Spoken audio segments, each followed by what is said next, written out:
L'histoire commence la veille, le 25 avril 86, et nous sommes en URSS, dans une petite ville ouvrière de 49 400 habitants, et à seulement 4 km de là, se trouve une centrale nucléaire. Vous l'aurez sans doute compris, nous sommes à Pripyat, et cette centrale est la centrale nucléaire Vladimir Ilitch Lénine, qui est aujourd'hui plus connue sous le triste nom de centrale nucléaire de Tchernobyl.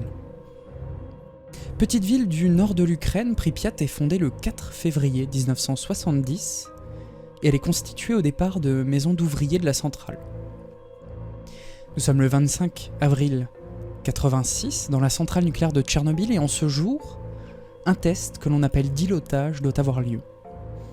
C'est très simple, il consiste en couper toutes les alimentations électriques externes de la centrale pour essayer de la mettre dans une sorte de position de survie et ainsi essayer de régler d'éventuelles défaillances.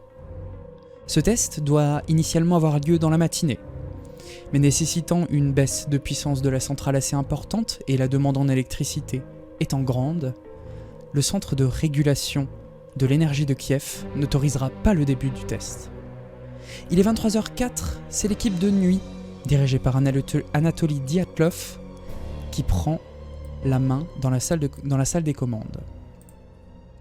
Le centre de régulation autorise enfin le début de l'exercice. La procédure est suivie et la puissance du réacteur est baissée, atteignant les 700 MW le lendemain, le 26 avril 86. C'était il y a exactement 35 ans, à minuit 5. Minuit 5, le réacteur est devenu instable. Trop longtemps en sous-régime, il s'est empoisonné au gaz xénon et la puissance continue de chuter et atteint les 500 MW peu de temps après. C'est à ce moment que le responsable de la puissance du réacteur, Leonid Toptunov, commet une erreur. Il insère les barres en charge de freiner la réaction trop loin dans le réacteur, conduisant le réacteur à la faible puissance de seulement 30 MW. Les opérateurs tentent de relancer la réaction, mais la puissance du réacteur reste basse et plafonne à 200 MW, toujours à cause de cette même intoxication au xénon. La seule solution pour régler ce problème, sortir les barres de contrôle du cœur du réacteur, au-delà même des limites autorisées. En effet, ces barres sont indispensables pour contrôler la réaction. 1h03 pour tenter de relancer le réacteur une fois pour toutes. 2 pompes supplémentaires sont lancées, mais c'est la température et non la puissance qui va augmenter.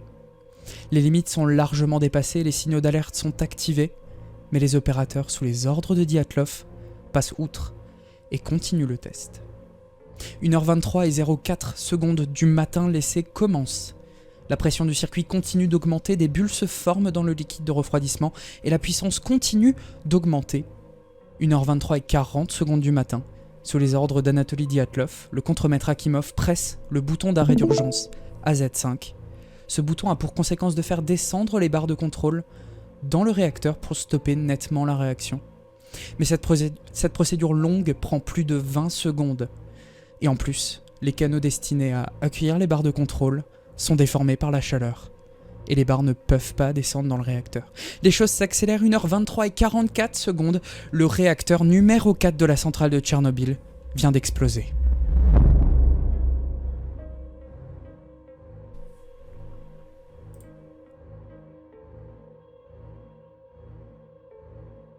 La centrale est en feu. Le toit est incandescent et des radionucléides ont été dispersés partout autour de la centrale. Des blocs de graphite, très hautement radioactifs, se trouvent tout autour de l'édifice. Les premiers à intervenir sur les lieux sont les pompiers de Pripyat, appelés par le directeur de la centrale Bryukhanov. Ces pompiers, inconscients du danger qu'ils encourent, interviennent sans tenue de protection particulière.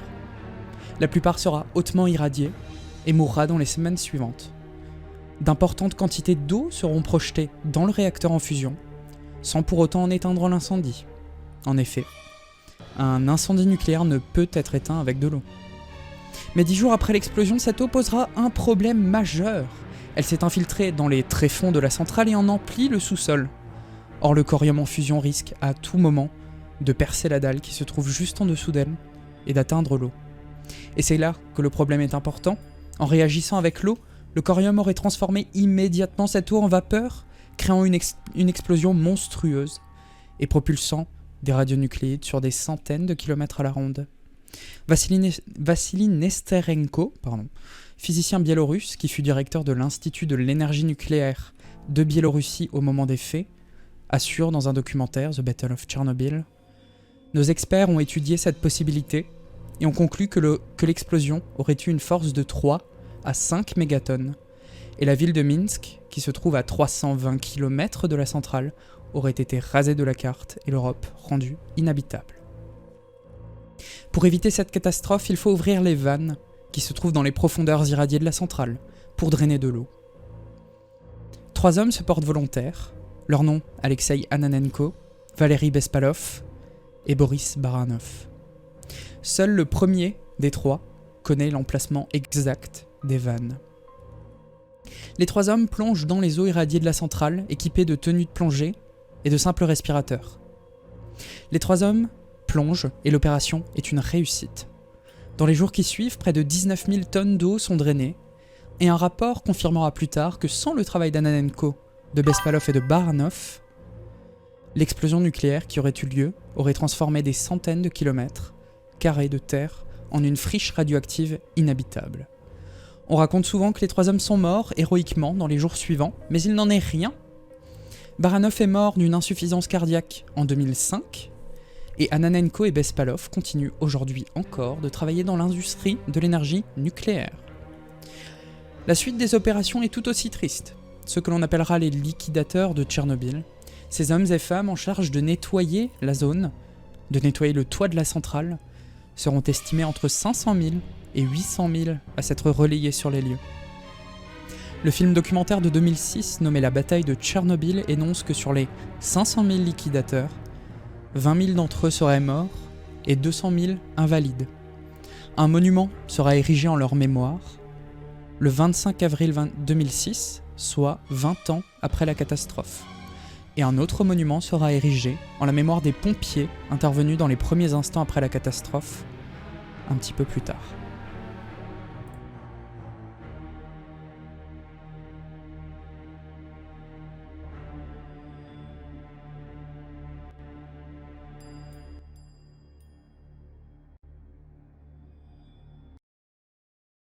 Voilà pour ce qui est de la catastrophe en elle-même et de l'accident.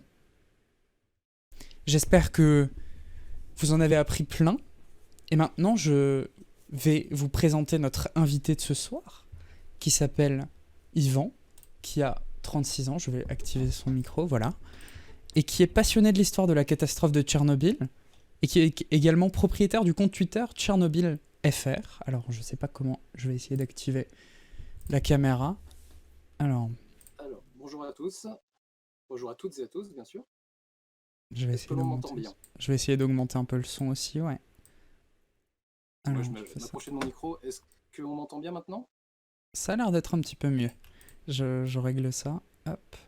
J'essaie de faire en sorte de tout activer. Oui, ça fonctionne. Nickel. Et voici hop, la scène en question qui normalement fonctionne. Et donc, Yvan qui va nous parler du fameux nuage de Tchernobyl, dont vous avez sans doute déjà entendu parler. Je vais mettre un petit peu plus fort encore. Hop. Tout à fait. Voilà. Alors, le nuage de Tchernobyl, comme la plupart d'entre vous le savent, à partir du 26 avril, s'est mis à voyager dans toute l'Europe pendant à peu près 9 jours. C'est le temps qu'il a fallu pour pour éteindre l'incendie, parce que en fait, l'explosion qu'il y a eu à la centrale a déclenché un incendie très important qui était très difficile à éteindre et que l'on a pu éteindre que grâce à des hélicoptères. Je pense que vous avez déjà vu cette scène-là dans la série Tchernobyl, que je vous conseille d'ailleurs parce qu'elle est vraiment excellente. Et voilà. Mais pendant le temps que ça a pris à éteindre, tous les radionucléides qui étaient dans le réacteur ont été projetés dans l'atmosphère. Et comme il a fait très très chaud avec cet incendie-là, il y a vraiment des températures très très élevées, ça les a envoyés très haut dans l'atmosphère et ça a fait que le nuage s'est étendu toute l'Europe grâce au vent qu'il y a en altitude. Et ce nuage est arrivé en France à partir du fin avril, début mai, donc à partir du 30 avril au soir. Il est arrivé en France, il est resté 1 ou 2 jours, et après il est reparti. Grâce à notamment un anticyclone. Donc voilà, ça c'était pour la présentation. Alors d'où vient la légende du fait que les gens, il y a beaucoup de gens qui disent oui, alors le gouvernement nous a menti, le nuage s'est arrêté aux frontières, enfin ils nous ont dit que le nuage s'était arrêté aux frontières. C'est vraiment un mythe qui est resté très longtemps, et qu'on entend encore beaucoup maintenant. Et d'où vient ce mythe-là? En fait, moi j'ai voulu faire sur mon compte Twitter un sondage. Alors évidemment, j'ai pas fait un sondage auprès de mon public, j'ai fait un sondage vraiment auprès d'un maximum de gens qui sont externes au compte. Et j'ai demandé est-ce que vous pensez que le gouvernement a menti en nous disant que le nuage s'était arrêté aux frontières, à la frontière de la France? Il y a 83% des gens qui ont dit oui, je pense que le gouvernement a menti. 83%. Donc c'est énorme. J'ai eu à peu près 800 réponses. Voilà, il y a énormément de gens qui croient que le gouvernement a menti en disant que le nuage était arrêté à la frontière de la France. Alors d'où vient cette légende? Ça vient de plusieurs choses, et notamment il y a une image qui est très connue, hein, que vous voyez là, c'est la nuage du bulletin météo de Brigitte Simonetta qui était sur TF, non, France 2 je crois, ou France 3, au soir du 29 mars. Non, alors j'ai mis mars, c'est pas mars, hein, c'est avril, petite erreur. Et donc le soir du 29 avril 1986, il y a eu un bulletin météo dans lequel Brigitte Simonetta, la présentatrice, a exposé le fait qu'il y avait un anticyclone sur la France qui protégeait la France, et qui protégeait la France du panache radioactif. Et elle a mis un petit panneau stop au niveau des Alpes pour montrer que, voilà, que cet anticyclone-là a une protection à la France jusqu'à pendant les 3 jours qui venaient. Mais elle a bien fait attention de dire que c'était que des prévisions. C'était que cette protection-là n'était prévue que pendant les 3 jours à venir. Et après, on ne savait pas ce qui allait arriver. Voilà. Et donc, la légende du nuage qui s'arrête à la frontière est beaucoup illustrée avec cette image-là. Mais si on regarde le bulletin météo de l'époque, dans son ensemble, on voit bien que la présentatrice met bien les formes pour dire attention, c'est juste une illustration, c'est juste des prévisions, mais il faut faire attention, de voir ce qui va se passer après, combien de temps va durer l'incendie, etc. etc. C'est pour ça que souvent cette image-là est sortie de son contexte. Une autre chose aussi, c'est que après l'incendie, après l'accident, les pays d'Europe ont pris tous des mesures un peu différentes les uns par rapport aux autres. Notamment chez nos voisins allemands, il y a eu des mesures beaucoup plus drastiques qui ont été prises, chez les Italiens aussi, mais ça a été pour plusieurs raisons, notamment parce que chaque pays n'a pas les mêmes normes, si un aliment est contaminé ou pas, puis les pays n'ont pas été touchés de la même façon. Les retombées radioactives ne sont pas uniformes, ça dépend de est-ce qu'il y a eu des pluies, ça dépend si le nuage est passé par là ou pas. Et enfin, chaque pays n'a pas les mêmes politiques. Il peut y avoir des pays qui sont plus sensibles sur la question du nucléaire ou d'autres pays pour lesquels c'est moins sensible. On ne va pas se mentir, la France, c'était quand même un gros sujet à l'époque. Elle était en train de construire toutes ses centrales. Donc voilà, il y avait peut-être quand même une volonté de rassurer la population par rapport à cette technologie. Mais tout ça a fait en sorte que chaque pays a fait sa petite mesure de son côté. Et nous, en fait, de notre côté, on a eu très peu de mesures de protection. On a eu il y a eu juste les denrées alimentaires des pays de l'Est qui ont été interdites à l'importation. Mais en dehors de ça, il n'y a rien eu d'autre. Il n'y a pas eu de mesure qui disait bah, faut pas consommer le lait de chèvre issu des Alpes, il ne faut pas consommer tel champignon qui a été cueilli chez nous, etc. Je parle des champignons parce que c'est par exemple un aliment qui concentre beaucoup la radioactivité. Donc il n'y a pas eu de tout ça, il n'y a rien de tout ça chez nous.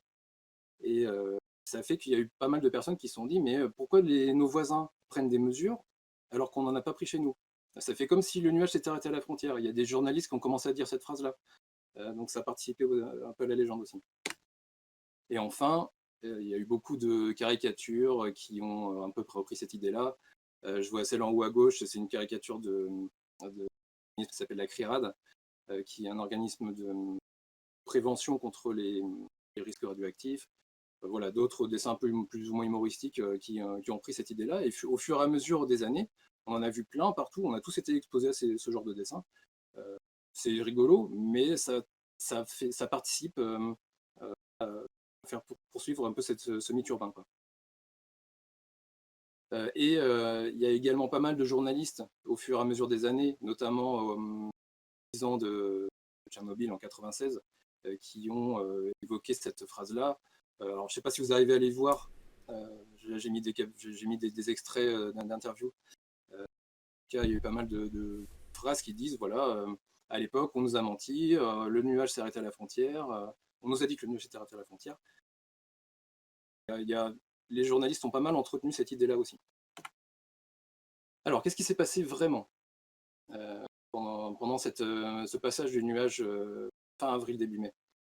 Eh ben, donc voilà, c'est personne ne nous l'a caché, le nuage est bien passé sur la France pendant le fin avril, début mai, et plus précisément pendant le pont du 1er mai. Alors, il faut savoir que le 1er mai, c'était un vendredi. Donc, en gros, vous imaginez bien, le 1er mai et le samedi et le dimanche qui ont suivi, tout le monde était off. Tout le monde était en vacances, tout le monde était en train de se dorer la pilule. Mais j'exagère pas, hein, vraiment, la France était en vacances, hein. Les ministères étaient vides, tout ce qui était service public était vide aussi, il n'y avait vraiment personne. Et en plus de ça, le président et le Premier ministre, donc le président c'était Mitterrand à l'époque, le Premier ministre c'était Jacques Chirac, étaient à l'étranger pour un sommet à Tokyo. Donc ils n'étaient même pas là pour assurer la crise ou quoi que ce soit. Il n'y avait vraiment personne. Et donc les gens ont commencé à se mettre un petit peu au courant de ce qui s'est passé à leur retour le lundi suivant. Mais pendant ce temps-là, tout ne s'est pas arrêté. Il y a le service central de protection contre les rayons ionisants, le CPRI, qui est un comité qui avait pour mission de surveiller les risques contre les rayonnements ionisants, qui était présidé par le professeur Pellerin, qui a continué à faire son travail chaque jour et dont la mission était notamment de tenir au courant la presse et les autorités de l'arrivée du nuage. Et ce travail-là, ils l'ont vraiment fait chaque jour. Et ça, les gens ont un peu tendance à l'oublier aussi. Et donc, chaque journée, ou même 2 fois par jour, ils publiaient des communiqués de presse en disant, bah voilà, là, pour l'instant, on n'a rien détecté. Pour l'instant, on n'a rien détecté. Et puis, fin avril, donc le 29 avril, le 30, le 1er mai, le 2 mai, etc., ils ont commencé à dire, bon, bah là, on a détecté l'arrivée du nuage au sud de la France. Et puis ensuite, le 30 avril, bah, en fait, on voit que le nuage est arrivé sur toute la France. Là, on voit un extrait du communiqué du SCPRI qui date du 1er mai, marqué le jour du 1er mai, tendance pour l'ensemble des stations du territoire, un alignement de la radioactivité sur le niveau relevé le 30 avril dans le sud-est. Donc là, en gros, ça dit que hier, on a relevé la radioactivité que dans le sud-est, et aujourd'hui, la radioactivité, elle est partout. Donc c'est écrit noir sur blanc, voilà, ça a été transmis aux médias, ça a été transmis aux autorités. D'ailleurs, on voit bien que dans Libération du 2 mai, c'est pas grave. Dans la Libération du 2 mai, il y a bien eu un article qui a cité ce communiqué-là, qui a bien dit, voilà, le CPRI nous informe que le nuage est bien passé sur le territoire. Mais le problème, c'est que, en dehors de ça, la communication des autorités a été assez mal faite. Notamment, à partir du 6 mai, donc ce jour-là, le 6 mai, il y a eu un communiqué de presse du ministère de l'Agriculture qui est souvent cité maintenant parce que c'est vraiment un exemple de ce qu'il ne faut pas faire. C'était un communiqué assez maladroit. Alors là, je vous l'ai mis, notamment la phrase qui pose problème. Le territoire français, en raison de son éloignement, a été totalement épargné par les retombées des radionucléides consécutives à l'accident de la centrale de Tchernobyl. À aucun moment, les hausses observées de radioactivité n'ont posé le moindre problème d'hygiène publique. Alors, je ne sais pas si vous arrivez à comprendre ce qui ne va pas dans ces 2 phrases-là. En gros, la deuxième phrase contredit la première. La première dit « il ne s'est rien passé », et dans la deuxième, ça dit « il y a eu des hausses observées de radioactivité ». Donc, qu'est-ce qu'il faut comprendre? Voilà, on dit un truc, après on dit son contraire. Donc ça, c'était vraiment un communiqué de presse raté. Le 10 mai, il y a eu le professeur Pellerin, donc, qui était le président du SCPRI, là, que j'ai cité tout à l'heure, qui était interviewé à la télé. Et dans cette interview, on lui a posé des questions, et puis lui, il a montré exactement ce qui s'est passé. Il a montré des cartes, il a dit, bah voilà, regardez, la radioactivité est apparue sur le territoire à ce jour-là, tel endroit, etc. Et en gros, c'est comme s'il était, en plus, il n'était pas très à l'aise, cet homme-là, malheureusement, dans les médias. Il était pas très bon communicant. Et et en fait, son interview est passée pour un espèce d'aveu, comme si c'était la première fois que l'information sortait. Et alors que c'était pas le cas, hein. Mais les gens ont compris ça, les journalistes l'ont pris un petit peu comme ça aussi. Et en gros, ça a commencé à faire un peu l'effet d'une bombe, et après, bam, à partir du 10, 11, 12 mai, il commence à y avoir des titres de presse qui ont dit: «Ah bah voilà, on nous a menti pendant tout ce temps-là, on nous a pas dit que le nuage était passé». Hem Et c'est très cocasse parce que là, vous voyez un extrait du journal Libération qui titre en gros, un gros titre qui tâche, le mensonge radioactif, alors que ce même journal avait publié quelques jours plus tôt, je vous l'ai mis en capture d'écran, le 2 mai, eh bien publié une info qui disait que le nuage était passé. Et là, il met une grosse une qui dit, «On nous a menti, on nous a dit que le nuage n'était pas passé». Donc c'est assez cocasse. Donc on dirait que la presse a eu volonté ils ont senti qu'il y a un truc, ils tenaient un scoop, ils se sont précipités dessus et puis ils n'ont pas vraiment vérifié ce qui s'était passé avant. Mais bon, malheureusement, le nucléaire a un peu cette tendance-là à faire peur parce qu'on le voit pas, parce qu'on le sent pas, parce qu'effectivement ça peut être dangereux quand c'est pas maîtrisé. Il y a eu un fantasme qui s'est créé autour de ça. Et voilà. Et je vous remets le sondage que j'avais fait là, c'était en 2019, il me semble, qui montre que voilà, 87% des gens croyaient encore à cette légende. Et alors je dis que c'est une légende parce qu'effectivement, ça n'en est pas. L'histoire n'est pas exactement comme ça, c'est beaucoup plus nuancé. Le gouvernement n'a pas menti, en fait, personne n'a dit que le nuage s'était arrêté à la frontière, et personne n'a jamais dit ça. Officiellement, il n'y a aucune autorité qui a dit ça. C'est juste une interprétation qui a été faite ensuite par par, euh, par l'opposition aussi, hein, par les ONG, par les gens qui étaient un peu contre le nucléaire. Ça, c'est quelque chose qui a été repris et répété, répété, répété. Et comme c'est quelque chose qui a été répété beaucoup, jusqu'à aujourd'hui encore, on le voit toujours, c'est toujours d'actualité, et ben c'est rentré un peu dans la tête des gens comme une vérité. Alors que non, c'est pas le cas. Il y a eu une communication, alors qui a été faite, mais qui n'a pas été très réussie, mais qui a été faite quand même. Mais voilà, personne n'a jamais dit cette phrase-là. Je ne sais plus si j'ai quelque chose après, non, je vais m'arrêter là. Voilà, c'était ma présentation un peu sur ce mythe. J'espère que ça vous a plu et que ça vous a appris 2-3 petites choses. Et maintenant, si vous avez des questions sur cet épisode-là en particulier en France, parce que c'est vrai que ça nous a beaucoup marqué, ou sur Tchernobyl en général, eh ben, je suis à votre écoute. Et Mickaël aussi, je suppose, pour vous répondre. Exactement. N'hésitez pas, si vous avez des questions, c'est le moment. Déjà, merci, hein, parce que c'est très clair. Et au moins, maintenant... Alors, oula, De rien. ça... Je vais essayer de... Hop. Je savais rien de tout ça, on dit. C'était très intéressant. Il y a des réactions. Alors, je vais... Hop. Faire ça comme ça. On voit tous les deux. Connaît-on l'impact exact de ce nuage sur la population à l'époque? Excellente question. Veux-tu prendre la parole?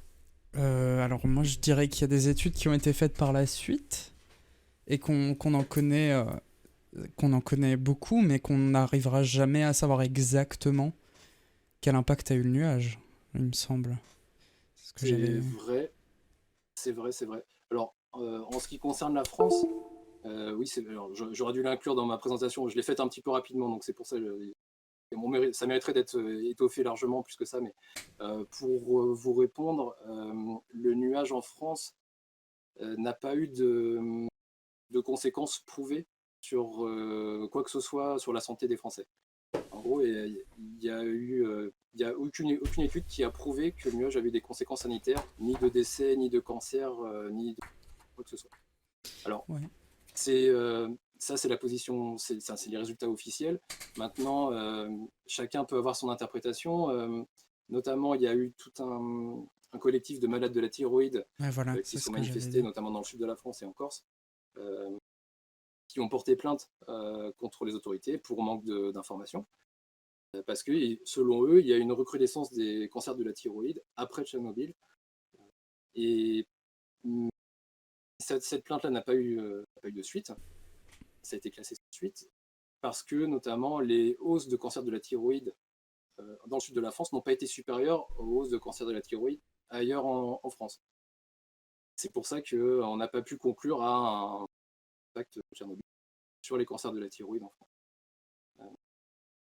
Ailleurs dans le monde, malheureusement, on ne peut pas savoir l'impact précis de nuages de Tchernobyl. Je sais qu'il y a eu beaucoup de crimes en Biélorussie. Donc, la Ouais. Biélorussie, c'est un pays qui est juste juste à côté de l'Ukraine, et qui a eu beaucoup de retombées radioactives sur son territoire. Et beaucoup d'enfants ont été malheureusement victimes de cancer de la thyroïde. Alors, Et de heureusement, malformations entre aussi. guillemets, alors je dis des gros guillemets, c'est un cancer qui soigne plutôt bien. Il fait qu'il y a eu que très peu de morts finalement sur cette population-là. Mais voilà, il y a eu quand même, alors je crois que c'est à peu près 5000 enfants qui ont été atteints du cancer de la thyroïde. Et voilà. Mais après, si on veut savoir le nombre de morts exact de l'accident de Tchernobyl, malheureusement, on ne peut pas le savoir. Il y a des estimations qui vont d'une soixantaine jusqu'à 200 000, même plus.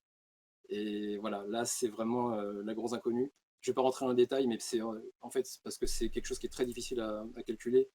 Il y a différentes méthodes. Les scientifiques ne sont pas d'accord sur les méthodes adoptées. Donc, c'est pour ça qu'il n'y a pas de chiffre exact. Voilà. Ensuite, on a Nox qui demande, on ne sait pas si le nuage s'est propagé hors d'Europe du coup. Bah, moi j'ai envie de dire que si, parce que le nuage a été totalement modélisé, il me semble, par la... C'est vrai, alors moi j'ai en mémoire une modélisation de l'IRSN. Exactement, j'ai la même. Et je crois que je l'ai même... Je vais pouvoir mais l'afficher, qui je s'est crois, occupé si que je de la trouve. l'Europe. Alors, pour vous répondre, il me semble que le nuage, si, il a dû s'étendre en dehors de l'Europe, mais ça devait être ça devait être insignifiant en fait. Ce qui Ouais. y a eu au-delà de l'Europe, c'était trop dilué pour que ce soit un danger et pour que ça inquiète qui que ce soit. Peut-être Donc, en Asie quand même un petit peu au départ, non? Tout ce qui est... je sais pas si c'est allé si loin. Alors, je reprends. J'arrive pas à trouver le document que... Je crois qu'il y a eu. Je reprends, j'avais fait un thread à ce sujet-là. Je crois qu'il y a eu des mesures qui ont été prises en dehors d'Europe.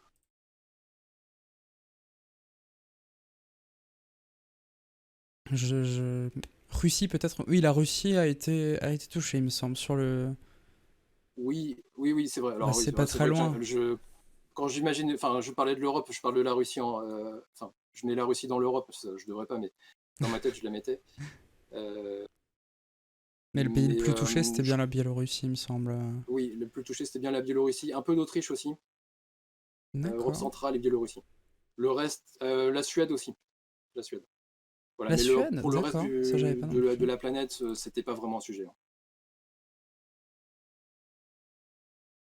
Avec tous ces dégâts nucléaires, cela a-t-il causé une tension entre des pays? Alors, Mais il y a des questions fabuleuses ce soir, c'est génial. c'est fantastique, ouais.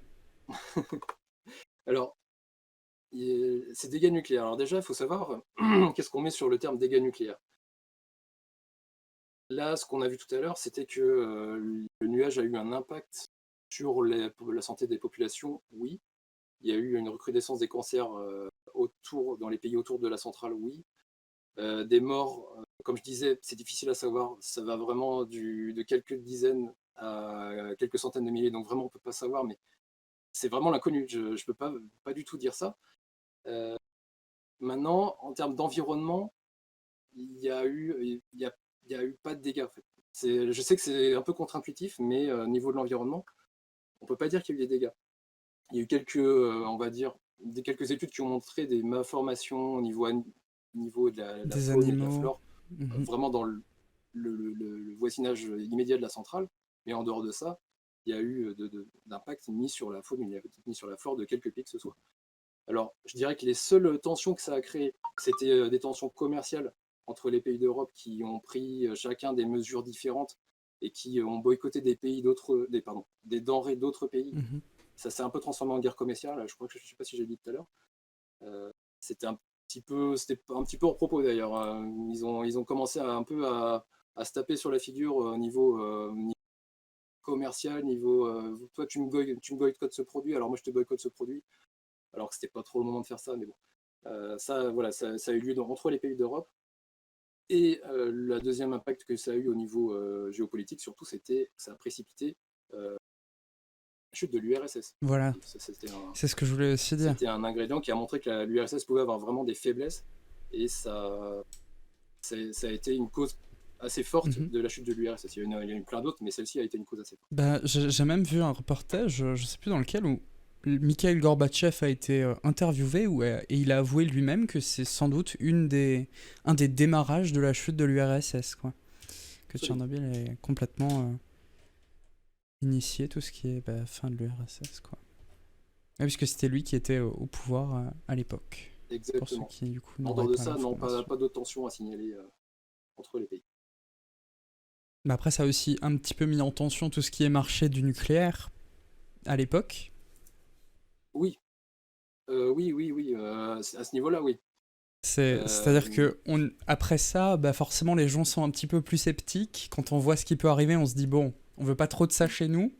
Donc ça a pris un c'est peu de temps à vrai, revenir.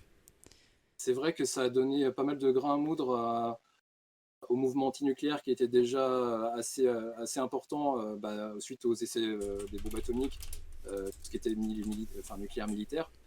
Maintenant, avec Tchernobyl, ça a renforcé un peu leurs paroles. Euh, mais alors, à ma connaissance, ça n'a pas eu beaucoup d'impact. Tchernobyl n'a pas eu beaucoup d'impact sur les développements du nucléaire civil à court terme. Celui qui a eu plus d'impact, il me semble, c'est plutôt Fukushima. Fukushima qui a Fukushima, propulsé la fin du nucléaire au Japon, en fait, tout simplement. voilà, qui a poussé la fin du nucléaire au Japon et en Allemagne. Alors, on a une question. Sans l'explosion, l'URSS aurait pu tenir jusque dans les années 2000. Alors, Je, je ne pense pas. je dirais qu'avec le si, on refait le monde et que c'est difficile de savoir. Je ne Mais je pense pense qu'il y a pas. beaucoup trop d'autres événements qui auraient aussi participé à la chute de l'URSS. Ouais, ouais. Alors, on déborde un petit peu du cadre, mais à ma connaissance, il y avait beaucoup d'autres choses qui déconnaient à plein tube là-bas, que ce soit chez eux ou à leurs frontières, dans les conflits qu'ils devaient gérer. Il y avait l'Afghanistan qui a été un gros problème pour eux aussi. Il y avait, au niveau interne, il y avait de plus en plus de gens qui voulaient que les choses aillent plus vers le libéral, vers plus de capitalisme, vers plus de liberté. C'était très compliqué à l'époque et il n'y avait pas que Tchernobyl, il y avait plein d'autres choses. Donc je pense que ça aurait pas. C'est vrai qu'on dit que Tchernobyl a précipité la chute de l'URSS. Alors peut-être que ça aurait facilité les choses quelques années encore, mais pas beaucoup plus. Je pense que pas jusqu'aux années 2000, je pense pas. Ensuite, on a Nox qui demande: peut-on dire que cette catastrophe a changé le nucléaire, notamment en termes de prévention et de sécurité? Une telle catastrophe peut-elle se reproduire ailleurs?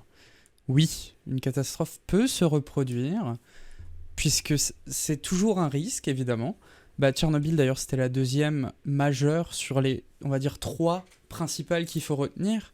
La première étant Three Mile Island, corrigez-moi si je me trompe, 28 mars 79 en Amérique, mais on n'en a pas beaucoup parlé parce qu'elle a eu très peu de conséquences, vu que tout ce qui est dangereux est resté confiné dans la centrale.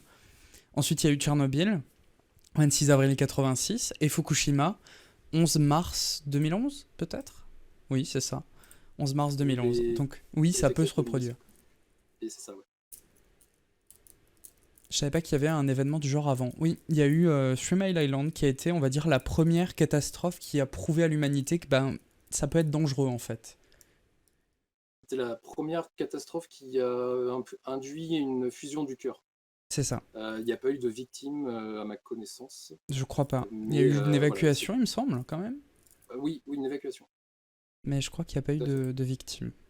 Et Enfin, pas il faut savoir que, officielles. Après, voilà, on sait il faut jamais. savoir quand même, alors juste pour répondre à la question d'avant, là, que toute catastrophe de ce type-là sert ensuite de base pour améliorer les centrales existantes. Oui. Euh, après Tchernobyl, toutes les centrales du même type, donc, enfin tous les Les réacteurs du type RBMK. RBMK 1000 ont été mis à jour Mhm. et des enseignements qui ont été tirés même pour les centrales de chez nous aussi. Mhm. Il y a Alors d'ailleurs un qui document étaient du Sénat qui s'appelle Les enseignements à tirer de la catastrophe de Tchernobyl, qui fait, je crois, 600 tout à fait. pages, avec une analyse très poussée. Il est vraiment intéressant, mais il faut s'accrocher pour le lire, hein. Il faut s'accrocher. Et beaucoup d'enseignements ont été tirés. Alors, par rapport à la conception du réacteur en tant que tel, pas tellement, parce que nos centrales ne sont pas conçues de la même façon, elles sont conçues Pas du d'une tout. manière plus sûre, plus de sécurité, c'est pas le Il même y a une système. enceinte de confinement surtout, qui Voilà. est Alors, essentielle. dire que exactement la même catastrophe chez nous, vraiment, il y a très très peu de chances, Ouais. voire présomptueux, mais je pense que c'est impossible que ça se passe exactement la même catastrophe. Je parle de vraiment la même catastrophe, hein. Parce qu'il y a eu beaucoup de choses qui étaient propres au régime soviétique, donc évidemment qui. Mais un accident majeur, oui, le zéro n'existe pas. Et entre Tchernobyl et Fukushima, beaucoup d'enseignements ont été tirés pour sécuriser le nucléaire d'aujourd'hui.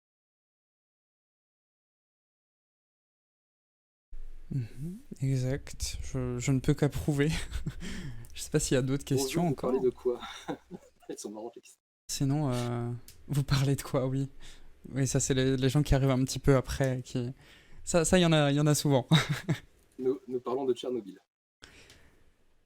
Après, je peux vous conseiller, si jamais vous voulez approfondir ou en savoir plus, je peux vous conseiller 2 3 livres. Je les ai sortis pour l'occasion. Il y en a un, mais alors celui-là, il faut faire attention quand on le lit parce qu'il est assez ancien, qui s'appelle tout simplement Tchernobyl, le récit de la première catastrophe nucléaire majeure de l'histoire. Il est pas mal. On va dire que il relate vraiment les faits. Il est bien fait. Après, si vous êtes un petit peu plus dans l'émotion et que vous voulez pleurer, on va dire qu'il y a la supplication de Svetlana Alexievitch, qui est en fait on va dire c'est des témoignages. Et alors, il a été primé. Elle a reçu le prix Nobel de la littérature, il me semble, hein. Oui, prix Nobel de la littérature pour ça. Et après, si vous souhaitez plutôt, on va dire, admirer, il y a le livre de Laurent Michelot, qui est d'ailleurs quelqu'un qui est adorable et qui s'appelle tout simplement Tchernobyl, visite post-apocalyptique. Et d'ailleurs, je sais pas s'ils regarderont parce que je leur ai envoyé le lien, mais merci encore à Hachette qui m'a autorisé à utiliser les infographies du livre pour ce soir. Ce livre-là est vraiment, enfin, objectivement, il est excellent. Celui-là, ouais. J'interviens parce que c'est vraiment je trouve que c'est un livre qui mérite d'être une référence dans le monde francophone, on va dire. Mhm. Tchernobyl en francophone, c'est vraiment le top. C'est très complet, donc évidemment beaucoup de belles photos parce que Laurent Michelot est un Oui, photographe. il est photographe. Mais il y a aussi beaucoup d'infographies et très très détaillées. Beaucoup Je vous, d'informations très je vous montre par détaillées. exemple les Vraiment infographies qui sont vraiment je pense très que tu es très un peu très bien comme moi, faites. Mickaël. Moi, j'aime bien avoir énormément de détails sur les choses Oui, que j'étudie. Voilà. Ça va jusqu'à dire le nombre de magasins de tel type ouais. qu'il y avait à Pripyat Bah, qui étaient à y a une côté. Enfin, infographie avec tous les bâtiments qu'il y avait à Pripyat, donc je l'ai scanné, mais voilà. ouais, 2 c'est assez stades, incroyable. 3 piscines, enfin il y a une infographie très complète avec tout ce qu'il y avait à Pripyat. Donc c'est fascinant. Il y a une carte détaillée de la ville, enfin il est vraiment très bien fait et je trouve que c'est vraiment un bijou, hein, vraiment. Ce livre est magique. Il est incroyable. Alors on a Sagesse qui Et demande, pensez-vous que le nucléaire est bien utilisé en ce jour? C'est difficile, ça dépend des pays, on va dire. Après, c'est politique aussi, c'est-à-dire que c'est forcément se placer politiquement que de répondre, mais je dirais que tout le monde peut avoir des failles, tous les pays peuvent l'utiliser plus ou moins bien, mais que l'utiliser à la perfection, ça, il n'y a aucun pays qui le fait. Je pense que accéder à la perfection en termes de nucléaire, on l'a pas encore fait, nulle part d'ailleurs. Après, c'est une question compliquée. c'est une question compliquée. Je donne juste mon avis, c'est que le nucléaire, alors bah, évidemment, il faut distinguer toujours le militaire et le civil, hein, ça n'a rien à voir. La frontière entre les deux est bien claire. Sur le militaire, là honnêtement, on sort du cadre. Est-ce qu'on est pour ou contre la dissuasion? Enfin bon, là c'est vraiment autre chose. Pour le civil, le gros avantage c'est qu'il génère de l'électricité sans émettre de CO2, ou presque pratiquement pas. Et ça c'est un gros avantage dans la période actuelle parce que le CO2 enfin en tout cas le climat c'est un vrai sujet. Et donc est-ce que en France on veut en faire moins? Est-ce que c'est une bonne idée ou pas? Voilà, je laisse à chacun de s'en faire son opinion. Pour moi, je pense qu'on devrait en faire plus. Maintenant, c'est à l'appréciation de chacun. Ensuite, on nous demande la ville. Est-ce qu'il n'y a eu que la ville de Pripyat de dévastée ou d'autres villes alentour? Il a du mal à s'imaginer l'ampleur précise de l'explosion. Ben, tout simplement, l'explosion n'a pas détruit la ville de Pripyat. L'explosion en elle-même n'a d'ailleurs causé qu'un seul décès. Il n'y a qu'une seule personne morte de l'explosion, il me semble. C'est Valérie Kodemchuk, qui d'ailleurs repose aujourd'hui encore dans la centrale, puisqu'on ne l'a jamais retrouvée. Et il me semble que, à part la centrale en elle-même, c'est tout ce qui a été. Il y avait une autre personne Il y a qui a une été autre brûlée. Mais alors qui a été ressortie, il me semble alors. Hein. Ouais, voilà, mais bon, c'est dans cet ordre de grandeur. Voilà. Donc en fait, l'explosion, elle n'a pas été si imposante que ça en elle-même, on va dire, mais c'est vraiment l'éjection de matériel déjà qui a été aussi dans un périmètre. Et en fait, la ville, il faut se dire aussi qu'elle était à 4 km de la centrale. Donc une explosion qui fait 4 km, c'est déjà... Il faut s'inquiéter, je pense. Mais après, il y a eu des victimes, forcément, des victimes indirectes aussi de l'explosion, mais des victimes directes, il y en a eu du coup que quelques-unes, ouais. Même ceux qui étaient dans la salle de commande ne sont pas décédés, puisque Valéry Dyatlov, on en a parlé, qui était commandant, a vécu encore pendant des années. Hein.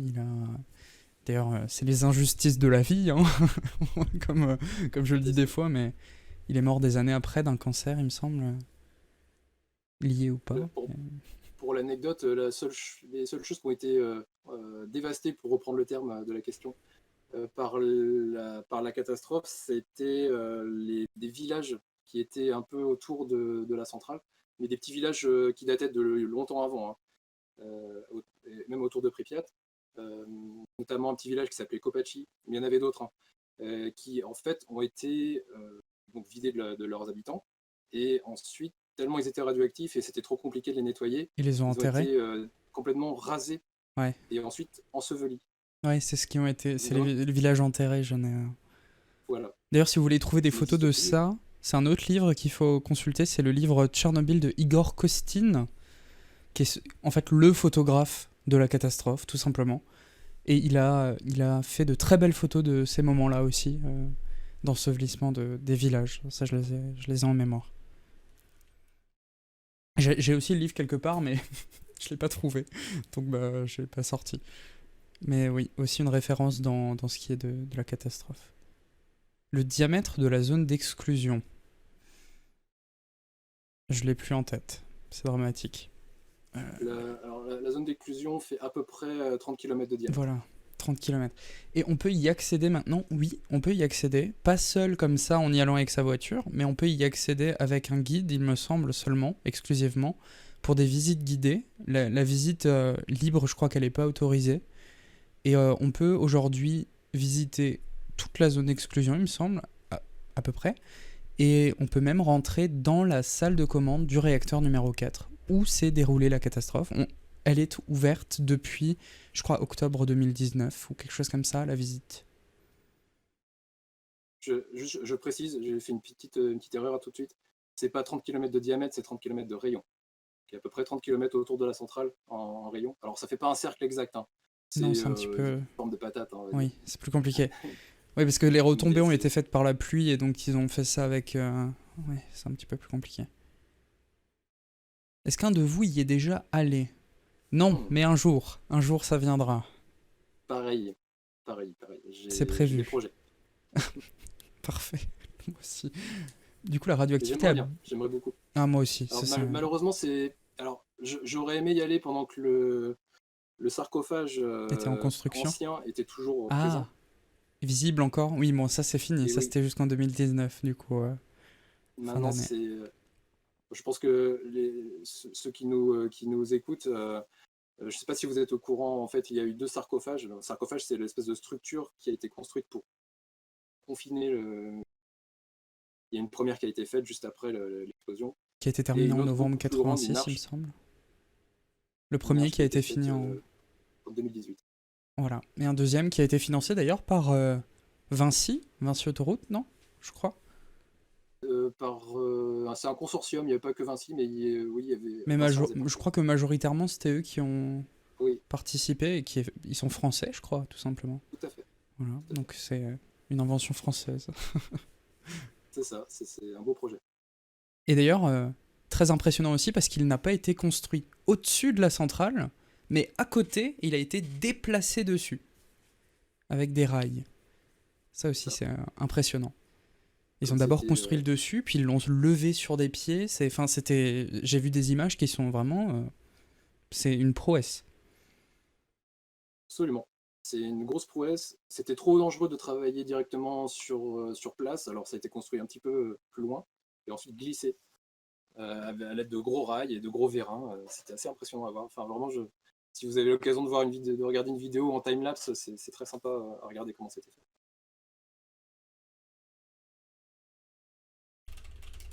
On ira ensemble. Qui sait? Peut-être, l'avenir le dira. Et alors, il faut aussi savoir une chose, c'est que Tchernobyl, la centrale nucléaire, a continué de fonctionner après la catastrophe. Et ça, peu de gens le savent. Et elle n'a été arrêtée définitivement qu'en 2000. Le dernier réacteur a été arrêté en 2000. Donc pendant le laps de temps entre la catastrophe en 86 et 2000, il y avait des gens qui travaillaient dedans et la centrale produisait encore de l'énergie, de l'électricité, plutôt. Absolument. Ah quand même, Il oui, oui, oui, c'était long. Il faut pas s'imaginer la zone de Tchernobyl comme un champ de ruines complètement inhabitable, hyper contaminé, un désert, tout ça. Il faut pas du tout se l'imaginer comme ça. Pendant la catastrophe, pendant les travaux et après, il y a toujours eu des travailleurs qui venaient, certaines personnes Mhm. qui habitent encore, Il y en a qui y vivent, ouais. certains qui résident 2 3 jours, qui repartent après, parce que bon, évidemment, il y a quand même. Et c'était juste vraiment un lieu de vie. Et puis alors, je parle pas de la nature qui a complètement repris ses droits. C'est quasiment devenu une réserve naturelle aujourd'hui. Oui, il y a d'ailleurs les chevaux qu'on appelle les chevaux de Przewalski qui vivent. Je crois que c'est un des seuls lieux où on peut les trouver à l'état sauvage sur la Terre, il me semble. C'est ça. Donc c'est une race de chevaux qui a. Je crois qu'elle a été réintroduite par l'homme là-bas, non? Exactement. Et en fait, Ils ont elle mis s'y quelques est. spécimens, une douzaine, enfin quelques individus, ils ont mis une douzaine d'individus, je crois, et ils se sont multipliés petit à petit. On peut Mhm. voir. C'est une belle histoire, ça aussi. Ouais. C'est des Et choses préhistoriques. il y a un très beau documentaire d'Arte aussi là-dessus sur la nature autour de Tchernobyl. Et en fait, on a remarqué que les animaux n'ont pas été tant touchés que ça. Et que eux, en fait, ils le vivent bien, voire même beaucoup mieux que nous. Et ils font leur vie, en fait. C'est... C'est vrai. C'est vrai. Moi, alors, j'ai fait un thread à ce sujet sur Twitter pour parler de ça, justement. Alors, j'ai relayé. Il y a eu juste à ma connaissance, une seule étude qui a montré que certains animaux avaient eu des petites malformations. Les oiseaux, les rongeurs. Il y a eu des petites choses comme ça, mais c'est une étude. D'autres études disent le contraire. Alors, je pense que globalement, on peut dire que les animaux ont été quasiment pas touchés par les radiations. Et en tout cas, un animal, ça se déplace, ça reste pas au même endroit, Mhm. ça vit pas très longtemps non plus. Donc, globalement, ils n'ont pas le temps de développer des pathologies de type cancer. Pas autant que nous. Nous, on a le temps parce qu'on vit vieux, on s'affaiblit au fur et à mesure. Eux, ils n'ont pas le temps, leur vie va très vite. Donc, c'est vraiment pas un sujet pour eux. Les plantes, c'est pareil. Donc, il y a juste éventuellement La la forêt forêt immédiate, rousse, ouais, voilà, juste à côté de la ouais, centrale qui a été qui a un petit peu souffert. qui Bah, un peu elle a brûlée, on changé va de dire. couleur, quoi. Elle a changé de couleur. Mais ouais, en Mais effet. ça a duré. Voilà, en quelques années, elle était restaurée. Il y a aussi les chiens, je crois, qui le vivent assez mal. Parce que eux, ils trouvent pas à manger. Je crois il y a une association sur place, les chiens de Tchernobyl, qui s'en occupent. Oui. Mais c'est eux qui ont le plus de mal, je crois, dans l'histoire. Après, Ah faut bah, savoir en plus, aussi ça, que les animaux de compagnie qui étaient laissés par les gens sur place ont malheureusement, pour la majorité, été abattus par les liquidateurs parce qu'ils transportaient des particules par leur pelage. Mais donc ceux qui restent, bah, ils ont pas grand-chose à manger sur place. ça. Bah, si vous avez encore quelques questions, c'est le moment. Profitez-en. Parce que je sais que souvent Tchernobyl, c'est quelque chose d'assez mal connu et quand même d'intrigant. Les gens s'y intéressent, ils aiment bien en savoir plus, mais on a du mal à trouver l'information, j'ai l'impression quand même. C'est vrai. on va dire que les préjugés restent beaucoup, les a priori restent beaucoup, entretenus un peu par l'imaginaire collectif. Et moi, je sais par exemple, ce qui m'a intéressé, ce qui m'a donné envie de m'intéresser à Tchernobyl, c'est un jeu vidéo. Je sais que tu joues beaucoup, Oh, Mickaël. je le connais. Je sais ce que C'est c'est. Stalker. Stalker. Stalker, je pense que tu le connais bien. Je connais de nom, D'accord. j'ai jamais joué, mais je connais. C'est vraiment un super jeu. Et alors, c'est un petit peu ancien, enfin, ça a déjà quelques années, donc ça date un peu au niveau des graphismes, mais c'est super bien. Mais tout ça pour dire que c'est le genre de jeu qui maintient un petit peu cette image de zone avec des mutants, avec des Mhm. trucs bizarres, des anomalies, des choses comme ça. Donc C'est anomalie. forcément, Oh là là, ça je connais. entretient le fantasme, on va dire. Ouais. Pour ceux qui connaissent pas, du coup, Stalker, c'est un jeu qui se passe justement sur place et qui met en scène des mutants et des choses pas très belles à voir, on va dire. Voilà, alors que, à part des poissons un peu plus gros que la normale, Ouais. vous trouverez aucun mutant sur place. Bah, il y a des gens qui y vivent et qui vivent depuis 86, il me semble. Oui, et Je, je connais notamment les deux les très sœurs, âgés qui ont toujours vécu là. oui, dont une des deux est Qui, malheureusement décédée récemment aussi. oui, oui, Ouais. oui, oui. Après, Je... je sais, j'ai pas regardé, mais voilà, bah, les populations, voilà, les vieillards ce que tu veux leur dire, franchement. Bah oui, ils C'est sont les là et générations qui puis... étaient là.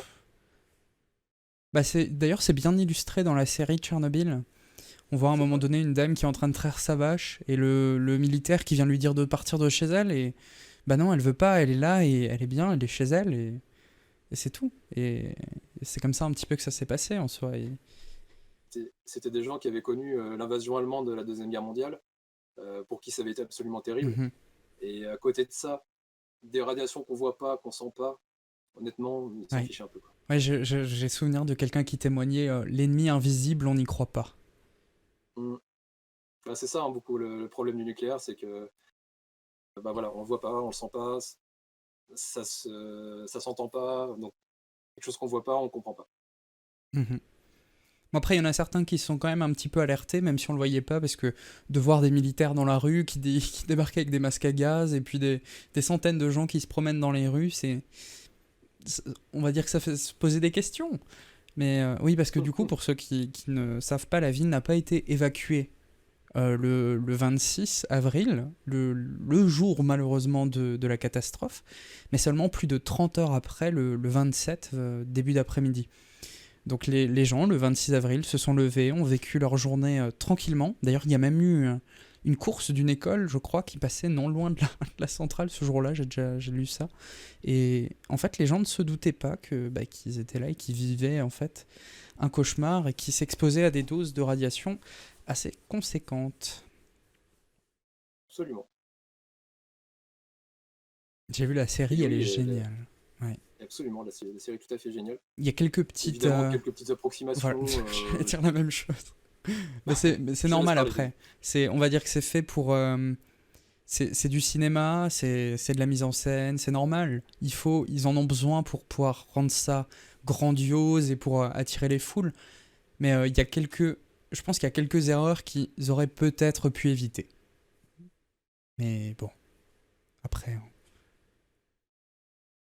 elle est quand même génialissime. Outre ça, elle est incroyable. c'est-à-dire que par rapport à d'autres choses qui auraient pu être faites, ça aurait pu tomber dans le sensationnalisme, Oui. ils auraient pu en faire des caisses. Non, c'est resté quand même assez proche Mhm. de la réalité au niveau de l'ambiance, au niveau des personnages, au niveau des costumes. Voilà, c'est quand même assez fidèle. Par exemple, on va pas dire que c'est une erreur, mais le choix le plus marquant et qui n'est pas réaliste, c'est la scientifique, j'ai plus son nom, qui n'a pas existé, mais qui représente tous les autres scientifiques qui ont aidé Legasov Exactement. dans la suite de la bataille. Mais il me semble que ça, ils l'ont précisé à la fin de la série, qu'il y a une petite phrase qui précise qu'elle n'a pas existé et qu'elle leur rend hommage. C'est vrai. Une petite chose qu'ils disent à la fin, et qui n'est pas vrai par contre, c'est le fait que tous ceux qui étaient restés sur le pont pour regarder la Le centrale pont de la brûler, mort, ouais. le pont de la mort. Voilà, ils ont appelé ça le pont de la mort. En fait, les gens, il n'y a rien qui dit que ces gens-là sont morts. C'est juste une légende urbaine aussi, ça. Les gens qui étaient là ont pas, on n'a pas forcément leurs traces, mais en tout cas, ils sont pas tous décédés sur place non plus. Mais la scène qu'ils ont fait de ce pont est quand même incroyable, avec les particules qui volent et nous on les voit en fait. Ça prend au cœur, on va dire. Oui, c'est clair, elle, c'est est, clair. elle est vraiment bien faite. Non, dans l'ensemble, elle est pas mal. Elle est bien faite. D'ailleurs, récemment aussi, on a appris le décès de l'acteur d'Anatoly Dyatlov, qui lui aussi Ouais, malheureusement. Quelqu'un quitté, quelqu'un qui était relativement jeune encore. Mhm. Je pense aussi je repense à une chose qui moi m'avait marqué quand j'avais regardé la série. Je l'avais grillé tout de suite, c'était l'accident de l'hélicoptère. Oui, il Quand est pas au l'hélicoptère se bon crache, endroit. C'est alors après. c'était surtout pas au bon moment. Oui, voilà, c'est pas. Oui, voilà, c'est ça. Enfin, c'est ce que je voulais dire, mais c'est ça. C'est pas dans la bonne chronologie. C'était l'hélicoptère là, c'est vraiment craché, mais c'est craché plutôt vers la fin, quand Mhm. ils étaient déjà en train de diriger le Le sarcophage, sarcophage, ouais. et pas du tout pendant l'extinction de l'incendie. Oui. Parce que oui, cet hélicoptère s'est vraiment craché. Il y en a vraiment eu un. À l'endroit où il s'est craché, il y a une stèle. Et il reste même sur le toit du premier sarcophage un morceau de l'hélice qui est encore visible aujourd'hui. Et j'en ai vu des photos encore cet après-midi. J'ai regardé ça. Tout à fait. Mais moi, ce qui m'a marqué le plus dans la série, et là, c'est pas du tout sur les faits, c'est que la voix française d'Anatoly Dyatlov est la même qu'Homer Simpson. Et ça m'a choqué. Ça, par contre. Moi, je l'ai entendu tout de suite, et en fait, à chaque fois qu'il parlait, j'entendais Homer. Du coup, c'était assez difficile à regarder la première fois. Ah oui, je comprends. Peut-être que vous avez encore quelques questions pour terminer, je ne sais pas, c'est le moment, hein, n'hésitez pas. Oui, sérieusement, On est c'est la intarissable même sur le voix. sujet. Ah bah ça, ce sujet, oh là là, j'en ai passé des heures à chercher, à récolter. Si je commence à sortir les classeurs qui sont là derrière. Le Twitter de mon invité, @tchernobylfr, tout simplement. C'est Ouais, gentil à toi, merci pour la pub. Ah oui, bah, si déjà on est dans ce que j'ai autour de moi, je peux vous montrer la médaille qu'ont reçue les liquidateurs. Ouais, je vous recommande de scroller dans les tweets passés. Allez voir tout ce que j'ai fait précédemment. Que j'ai déjà posté pas mal d'anecdotes, Mhm. de photos, des petites histoires comme ça sur le déroulé de la catastrophe et puis ce qu'il y a eu après. Allez voir avant. J'ai commencé en juillet 2019, justement pour la sortie de La la sortie de la série. série. Ouais. Et je continuerai bien sûr dans le futur. Un peu Je peux d'actu, un montrer, peu d'anecdotes, un peu de photos. je peux montrer ça, je sais pas du tout si on le voit à l'écran, Ah, qui est j'ai la, le même. la médaille qu'ont obtenu les liquidateurs de la centrale. Ceux qui ont participé ont reçu cette médaille. On la voit pas très bien, mais bon, ça devrait le faire. Et j'en ai même une deuxième, rangée quelque part, je sais pas pourquoi. Mais à force, on accumule, Peut-être que on ça prendrait la accumule. valeur. Un jour, peut-être. Non, elle est exposée dans un cadre. Je l'ai sortie pour l'occasion. Elle est belle. Hein. Ah, elles sont trop belles. Et celle-là est presque neuve, quoi. Je sais pas ce qui est. Non, j'ai pas. Le reste est loin dedans. J'ai des archives de presse aussi, mais pas très intéressant à montrer. C'est plutôt intéressant à lire. Tout à fait.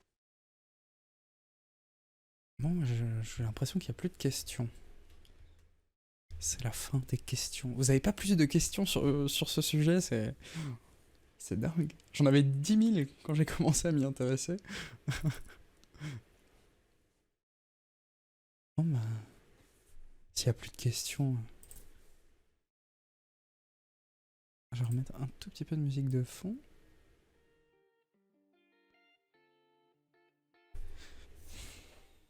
Vraiment plus, non, mais bravo à vous. Je traduis. Congratulations, je sais même pas si ça se dit en français, ça. C'est un mot. Je te congratule. Je te Mais congratule. je sais pas, tiens. Le congratuler, ça existe? Alors pourquoi congratulations, ça n'existerait pas. C'est vrai. Bah merci. Est-ce que vous Oui, avez, merci beaucoup. est-ce que vous avez parlé des bananes? Ah non, on n'a pas parlé des bananes. De la dose Ah, équivalente en bananes. vous avez cru que vous allez vous débarrasser de nous? Bah non, on va La parler des bananes. fameuse. Non, c'est parce que Mizuki dit ça parce que je lui en ai déjà parlé en fait, et ça l'a étonné. Oui, oui, il y a une unité de radioactivité qui s'appelle la dose équivalente en banane, qui correspond à la dose de radioactivité qu'on absorbe en mangeant une banane, tout simplement. Puisque la banane est riche en potassium. Et donc, je lui en avais parlé parce que j'ai fait un autre diaporama pour le lycée à l'époque. Et là-dedans, j'avais tout exprimé en dose équivalente en banane pour que les gens soient un petit peu on va dire, Très bien. plus dans le truc, parce que leur parler en sieverts ou en REM, Ça aide surtout, je pense, à relativiser. c'est ça. Quand, euh, quand on voit des communiqués de presse qui disent, bah voilà, il y a telle quantité d'eau radioactive qui a été relâchée dans l'eau, je pense à Fukushima, bien sûr. Mhm. Euh, et quand on fait le parallèle en quantité de bananes, eh ben, ça fait relativiser beaucoup les choses parce qu'on se rend compte que bah, finalement, c'est pas grand-chose. Oui. Autrement dit, la radioactivité naturelle est déjà relativement importante, Ah oui. naturellement. C'est-à-dire Bah, que, si, je voulais en revenir, mais voilà, la radioactivité naturelle, elle est déjà assez présente. Et donc, la radioactivité artificielle qui vient en plus est pas toujours très importante par rapport à la radioactivité naturelle. est-ce que vous êtes intéressé aux autres catastrophes du même type? Alors, le temps manque, mais oui. Fukushima récemment, pour ma part. J'ai un livre dessus que je suis en train de lire, j'ai quelques documents. Sur Mail Island, on va dire que j'ai lu la fiche Wikipédia pour être au courant d'un petit peu de ce qui s'est passé. Autrement, pas grand chose de plus, non, de mon côté. C'est plus Tchernobyl parce que c'est vraiment. Je dirais que c'est déjà dans une époque qui est mythique. L'époque de la guerre froide, de l'URSS et tout ça, c'est un contexte particulier. Et puis le fait que ce soit pas dû à une catastrophe naturelle comme Fukushima, bah ça me donne encore plus envie de savoir ce qui s'est passé, pourquoi, qui, et tout ça. C'est pareil pour moi. Ce qui s'est passé à Three Mile Island ou Fukushima m'intéresse moins que ce qui s'est passé à Tchernobyl parce que il y a eu tout un contexte voilà, qui n'existe plus aujourd'hui. L'URSS, c'est un pays qui n'existe plus. La guerre froide, c'est une époque qui est révolue.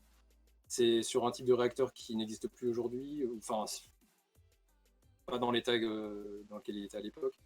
Et puis il y a eu tout le fait de faire des sarcophages, une procédure de liquidation à ce niveau-là, c'était assez unique aussi. Donc il y a eu tout un ensemble de processus qui se sont déroulés, qui sont uniques dans l'histoire, et que je trouve tout à fait intéressant, mis à part évidemment le côté tragique de l'événement. Oui. On parlait juste rapidement de la radioactivité naturelle. Là, j'ai activé le compteur GG rapidement. On est à 0,11 par exemple, microsieverts par heure ici. Donc voilà, c'est déjà quelque chose. On va dire que elle est pas nulle dans Voilà.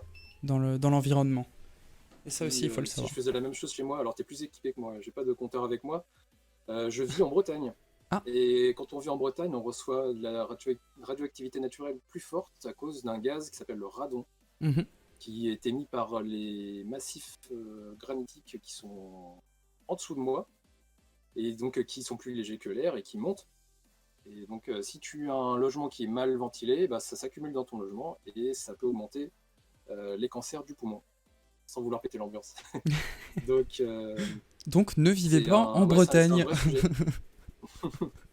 C'est un vrai sujet et c'est autrement plus dangereux que je pense que d'autres choses comme voilà comme une catastrophe comme Tchernobyl qui s'est déroulée beaucoup plus loin que de chez nous. Faut relativiser les choses et voilà la Mhm. radioactivité naturelle c'est un sujet aussi. Au niveau de la communication médiatique aussi, c'était beaucoup mieux géré par la suite. C'était différent.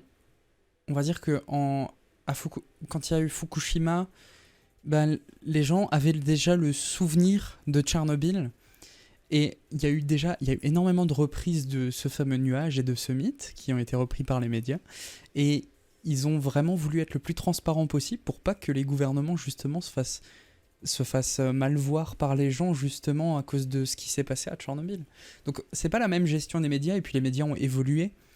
1986 comparé à 2011, c'est pas du tout la même chose. C'est-à-dire qu'à l'époque, en 86, il y avait la radio, le journal. Et non, je crois qu'il n'y avait même pas encore la télé. Peut-être tout juste, si, tout juste, Il y peut-être. avait la télé quand même. Ouais, Mais la télé, c'est un média à sens unique. ouais, voilà. Euh, Or, je sais pas ce que ça aurait donné s'il y avait eu tous les réseaux sociaux d'aujourd'hui à l'époque. Ah oui, voilà, Je oui, pense que bah ça oui, aurait été les réseaux un joli sociaux, bazar, je en pense. effet. Et puis après, faut aussi se dire que Fukushima, c'est dû à une catastrophe naturelle, donc le monde était déjà un petit peu en alerte. Puis ça s'est géré sur plusieurs jours, et il y a vraiment eu les médias étaient sur place dès le début. Ils étaient là-bas avant même les premières explosions. Ils étaient là-bas, ils étaient au plus proche de ce qui s'est passé, alors qu'à Tchernobyl, c'était vraiment soudain et on pouvait pas s'y attendre du tout, en fait. Ouais, tout à fait. Ça aurait été Juste sans précipiter. pour finir avec la communication, je pense que la communication de crise est toujours un problème. Je ne sais pas si elle s'est améliorée. Elle est censée l'être, mais je ne sais pas si ça s'est amélioré. Moi, j'ai un souvenir assez net de l'accident qu'il y a eu récemment à Lubrizol à Rouen, Mhm, si je ne dis pas de bêtises. c'est ça. C'était comment dire, une explosion qui a fait, ou un incendie, pardon, qui a émis un nuage de particules chimiques pas super sympa pour les poumons. Et en fait, il y avait beaucoup de gens qui ont fait le parallèle avec Tchernobyl parce que bah, les autorités n'ont pas super bien communiqué dessus. Ouais. Ça ne savait pas trop s'il fallait prendre des mesures ou pas. Et les gens sont commencé à se poser des questions et tout. Et donc, c'était un petit peu problématique à cette époque-là, alors que c'était il y a 2 ou 3 ans, je ne sais plus. Donc, les communications de crise, c'est toujours un problème. Il y a toujours un pour et un contre à peser. Et les autorités ne savent pas si il faut prendre des mesures et puis paniquer la population ou alors au contraire cacher un peu les choses. Caché. Ouais. C'est un Voilà. choix compliqué, hein. C'est... Après, ça dépend de la politique, ça dépend de plein de choses, mais c'est vrai que parfois, il est plus judicieux de ne pas alerter la population enfin, on va dire, les dangers sont minimes, parce que les mouvements de foule, la panique de la part de la population, après, ça devient incontrôlable. Et là, c'est une catastrophe qui surenchérit, et puis au bout d'un moment, on contrôle plus rien, quoi. Mm. Ce que j'aurais encore on va pas dire à critiquer, mais à dire, c'est les PPI, les plans particuliers d'intervention, qui sont peut-être pas tout à fait au point non plus, chez nous comme ailleurs, hein, mais on va dire que très peu de gens dans la rue, si vous les croisez et que vous leur demandez ce qu'ils doivent faire en cas de problème nucléaire proche de chez eux, il y en a très peu qui pourront vous répondre. Il y en a très peu qui sauront quoi C'est vrai. faire, qui sauront comment s'y prendre, où chercher l'information. C'est, c'est quelque chose qui, à mon sens, n'est pas au point. C'est vrai. Je pense que on a dû voir le même reportage. J'ai vu un reportage, c'était dans les années 90, mais ça ne doit pas être beaucoup mieux maintenant. Des gens qui habitaient près d'une centrale et qui disaient bon, on m'a remis un petit livre, mais je ne l'ai même pas Mhm. lu ou à peine. Je ne sais pas trop quoi faire. Donc, c'est vrai qu'il y a peut-être des exercices un peu plus poussés à faire chez les Ouais. populations qui habitent Bah, près des il me centrales. semble, il me semble qu'il y a eu un exercice de fait une fois dans le nord de la France, mais que ça avait été prévenu à l'avance et que les bus d'évacuation étaient déjà sur place 24 heures avant, où il y avait eu quelque chose comme ça. Et j'avais vu ça, je me suis dit, mais c'est une catastrophe. Si les gens sont au courant avant, ça n'a aucun sens. Si les bus sont C'est déjà vrai. là, les gens le savent. Donc je pense que des exercices devraient être faits plus fréquemment. Après, c'est aussi délicat, parce que faire un exercice et évacuer 10 kilomètres à la ronde autour d'une centrale les gens de chez eux, c'est quelque chose de conséquent.